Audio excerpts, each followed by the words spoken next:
Alright, back in again. Got another $500 worth of quarters to search. So it's been a little while since I've got any silver quarters. I think it's been a couple of weeks anyhow. But anyways, got another box, and I'll probably add another box or two to this video if I don't get anything out of this here. But anyhow, I'm going to open it on up and see what we get. Bring in if I find something. Well, I cruised to that quarter box also. I didn't find anything significant. Basically just the upgraders I'm going to be looking for to spot in my album. So what I'm going to do is I'm going to actually switch it up. I'm going to head to the bank and see if I can get a couple of boxes of nickels or dimes or whatnot. And see if they got some boxes so I can bring it back. And I will extend the video a little longer. See what we can get. Alright, just to show you on this clip here, I'm running to the banks right now picking up nickels. I was able to get a box out of the one bank that I headed to right now that I'm sitting in front of, and they gave me a whole box, but Chase Bank was only able to give me 3 rolls.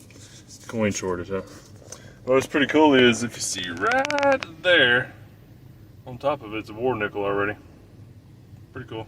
At least we know we have a find in there. Anyhow, I'll move on to another bank, see if I get some more, and I'll jump back to the house and bring you in whenever I find something. Alright, back to the house, just to show you what I have. Like I said, I got 2 boxes. Basically, this is the box, but they only had them in the drawer, so which I'll take 3 of the rolls from Chase Bank, so that's all they can give out. And then, like I said, I had another bank give me a whole box. So hopefully, if I can get some silver, as you saw, I have that 1 silver ender right there. Pretty nice to show that because that's a good find. Silver, full stairs on the Monticello building. If I can find some older dates with those on there, and especially buffaloes because I only have 1 of them for the year out of the nickels. So anyhow, I'll get digging in and I'll bring you in when I find something. Just to bring you in a quick second and let you know. So also on top of all the DDOs, DDRs, the full stairs, everything else that I'm looking for, I'm also looking for multiple varieties of the grease strike throughs, the restrikes, everything else that may be in here, maybe fake coins like I found on one of my last videos, but also the Henny nickels too. As you see, they were made for several years. Now Henny nickels were basically counterfeit nickels more or less, and on the back side of the, see, this is 1947, I just pulled out, and on the back side of the nickel it would be on the R that you would be able to see. It's going to be a hole right here at the bottom side of the R, basically the biggest indicator showing you that it would be a Henny nickel. This one isn't. I just wanted to bring you in and let you know that I am looking through all the, like I say, the grease strike throughs, the counter strikes, the doublings and stuff like that also on top of there. But also too, I was able to find a Canadian nickel in 1980. Kind of random. I haven't found a Canadian nickel in a while. But anyhow, I just want to bring you in real quick and let you know that I was also looking for those too. Be right back. Alright, I started off with that first open roll there, and I went ahead and grabbed the more nickel roll out of there and pulled it out. Got the Philly mark right on top, the P on top of the Monticello building there, and then it's silver. And it's a 43. Well, we got silver. And all going to this 2022 silver jar here that I've been stacking up. Got a little bit in there for right now. Anyhow, always good to put another one in there. Alright, let's keep moving. Now, I do have several brand new rolls of 2022 nickels here. And I just went through another roll myself. Anyways, and I dropped it down in the bag. So the 2022 also, same thing here. If I'm looking through these and I find a blank planchet, that's another variety or basically an error. When I'm going through, these would be way easier to look for the grease strike throughs or the DDOs and stuff like that. So these are more or less the prime rolls. I know it kind of sucks going through and having uncirculated coins that are in the rolls here, but it's also a good thing to be able to catch it early on to have a better variety and something to submit to PCGS. And anyhow, so just going to bring you and let you know I do have a whole ton, several rolls of uncirculated coins, but yet again, it's also a good thing because I'm able to find them early on to case them up and to have them later on for submittals. Alright, bring you in on this coin here. This is a 1965, and with the lighting it's just hard to show exactly, but it is definitely a heavy toned 1965 Philadelphia nickel. Same thing on the back. As you can see on the left side over here, it's got like a flame look to it. Some deep purple on the bottom side too. It's really nice actually. I mean, especially for a 65 and the condition that it's in, still having the hairline, the chin, the nose. But anyhow, put it up underneath the scope, just checking for anything that's spectacular on there. And it's got some, it's a little bit of doubling on the L and the U, a little bit inside the P here, probably on the edge of the P too. It's a little circulated though. I didn't see anything on the top side of Unum come down through here, and then it starts with the R, and you can see it on the R, the E, top side of the M there. Let me spin it a little bit. America, like I said, you can definitely see that it's doubled on the M, A, and it kind of skips the E, T, basically on the states up to about the A there, and then on the T, like I said, you can see on the bottom side here, well, left side basically. That T there also has a good sized serif coming down on it, and I'm not for sure what that is. And then you move it around here to United, and you can definitely see that it's doubled on the U, on the N, I there, and inside of the N, on the outside of the skirt of the N there. So pretty cool. Like I say, I mean, it's definitely a find. I don't see anything on the Monticello, and you definitely don't see any of the stairs on there too, so it's definitely been circulated. Hard to see, no columns, whatnot on there, but here's some of the coloring. Anyhow, pretty cool. Like I said, I would definitely keep it, being that it is a doubled DDR. Nice. Well, just to bring in that little clip there. Alright, just to get you caught up, I went through the single rolls that I had here. There was a whole box of rolls. And I went through those anyhow. I still have this box available. I had to run out and do a quick survey job at the Botanic Gardens here in Denver. So anyways, I stopped by the bank, and they also had 20 more bucks at another Chase Bank through there. So anyhow, I got those 20. I've got a bunch of just varieties through here. A lot of 64Ds. A lot of 57s, 41s, 47s, stuff like that for the Henny nickel.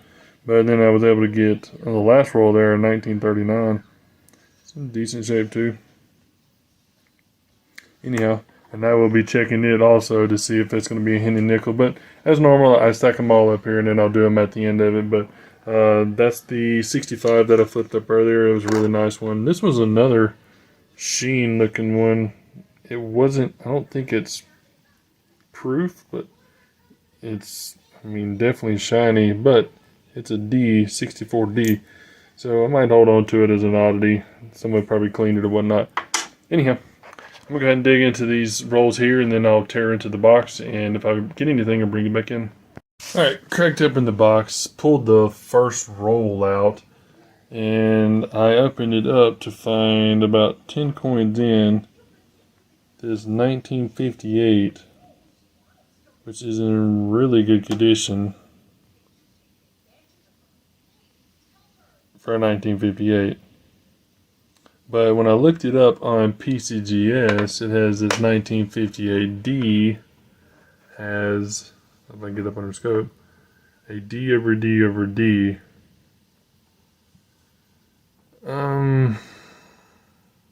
Kind of partial on if that's actually it or whatnot.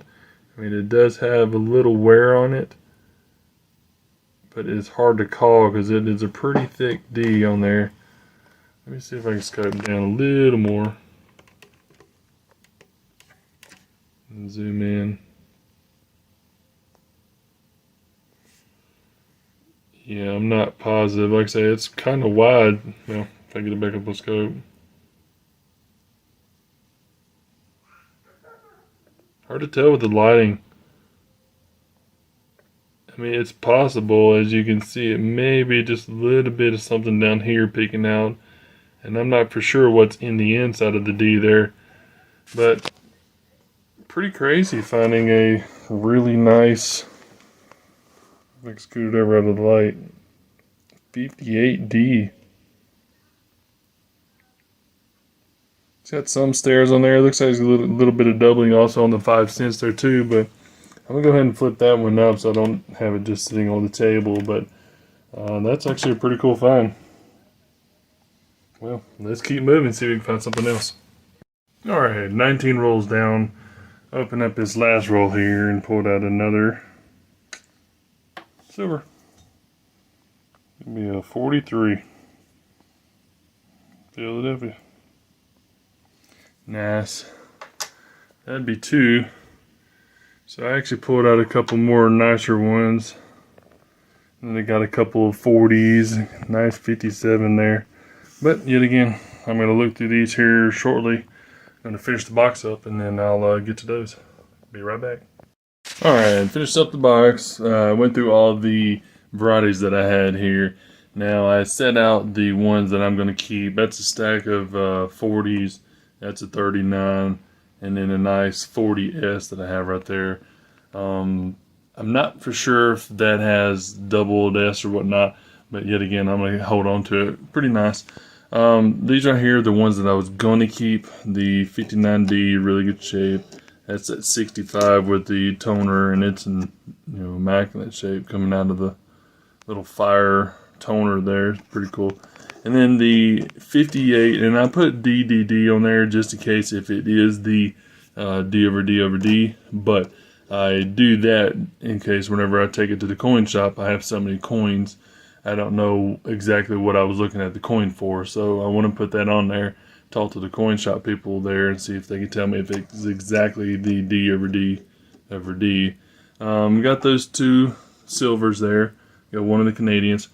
I also have 2 coins here that I was looking at. I think this one right here, this is a 57D. It's in really good shape too.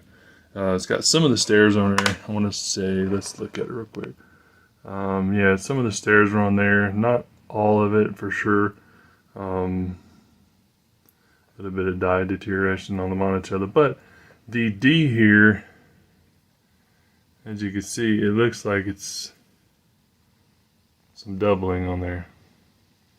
You definitely tell on the top side and bottom side here, especially in the inside of the D there.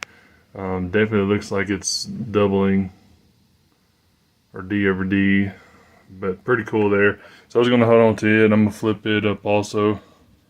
This right here is a 40, so you can see it right here, S I want to say. So a 40S, it has S over S. And I'm not positive between that little tail that's peeking out right here.